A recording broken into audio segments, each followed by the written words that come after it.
Right, you lot.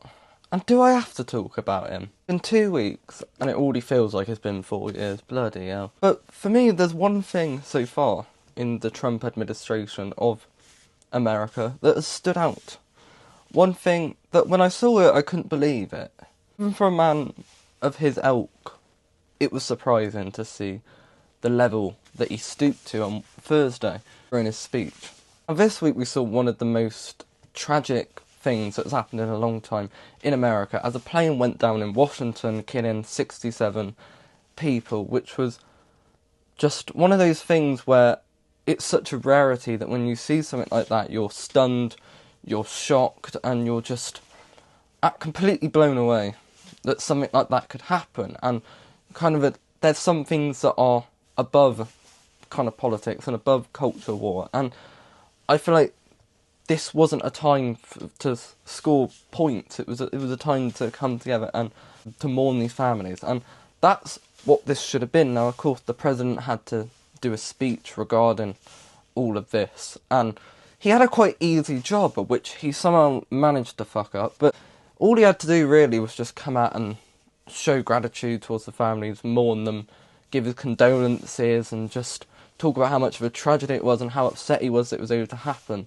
That's all he had to do. Well, he did do this at the start of the speech. The crux and the meat of the speech was mainly just an attempt for him to flex his own amazing abilities, talk about how many helicopters he's got, talk about how good of a pilot he is, or whatever, to blame the Biden administration and try and score political points, and a conspiracy theory that had no backing or evidence that the reason behind this was due to DEI policies and the hiring of people with dwarfism and many other disabilities. Not only was he factually wrong with this, and I'll explain why he was factually wrong, because yes, air traffic operation was hiring people with certain disabilities, but that was an initiative that actually started in 2019, while Donald Trump was the president. It was later a story that was brought back during Biden's tenure by Fox News. That's where he's getting that from. It is true, but that initiative started under your administration, so surely that was a failure on your part and not Biden. I mean, you could argue that you continued it, but you started this. That wasn't the point, you know. Trump saying something factually wrong is about as predictable as Prince Andrew denying allegations again. So that's not the big story here, that Trump spread misinformation and lied and twisted to score political points. I mean, that's his whole idea. But it's the fact that he actually did this, and it's the fact that he took a tragedy and made it an opportunity for him to gloat, to make up ideas that just weren't proven. When you're less than 24 hours after a national tragedy, you're kind of still in that shock period. Still need time as a country to process what's happened, especially for these families who will still be in utter shock. Just a day ago they were saying goodbye to their loved ones to go on a plane, and now we're not even in the back of their mind the idea that they wouldn't return. And then they saw that unfold, and that's what you should sort of be focusing on. And of course there is a time and a place to investigate what the cause was and how this managed to happen, and perhaps he's correct that it was somehow minorities that were underqualified and were potentially brought on just to tick boxes, which, even if he is true, which I fail to believe that he is, then it was the wrong time and the wrong framework. And I feel like even his biggest fans, maybe not his biggest ones, but even the more moderate people on the right, maybe they might have agreed with what he said, but thought that the timing and the place for him to do that was completely wrong and ill-advised, and just showed complete lack of respect or gratitude for the victims. He did not really care about these victims. He saw this as a playground for him to gain points, and I thought that was upsetting.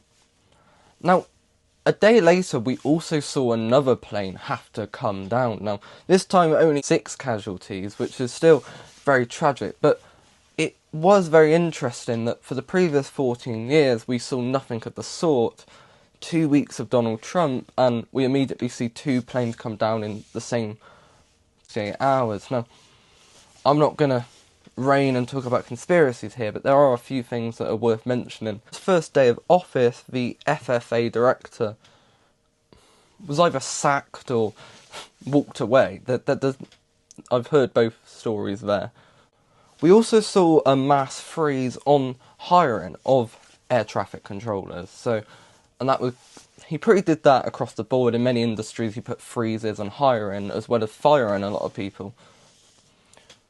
He also, 2 days after becoming president, disbanded the Aviation Safety Advisory Committee, which in retrospect does not look like a good look, does it? So we saw him mass sack people, freeze hiring for people to the point that you had some people doing multiple jobs. Perhaps when Trump heard short staff, he took that literally. So we saw him create this chaos by firing a bunch of people, getting things in position. So I don't know how you can be blaming DEI or minorities when didn't you want to sack all these people? Isn't one of your executive orders to remove DEI and to get rid of these people who are supposedly just there on some kind of alleged idea that they seem to believe that, they'll just look at someone and if they're a minority they'll let them in even if they've got no experience. That seems to be the agenda that seems to be pushed there. It was just ridiculous for him to just instantly assume that it had to be this and it had to be that reason, and he had no evidence for his claims. And the thing is, when he says these sort of things, people latch onto them, people sort of believe them, and now they'll blame this and treat it as if it's fact, when there was no factual backing behind anything, and the one alleged fact that he tried to put across was misinformation from Fox News. So the reality is this was an absolutely appalling and disgusting response to a national tragedy, and it showed the president stoop to a level that I didn't believe he could, to be honest. I really didn't think it would get much worse. Hey, at least the egg prices are good. Oh wait.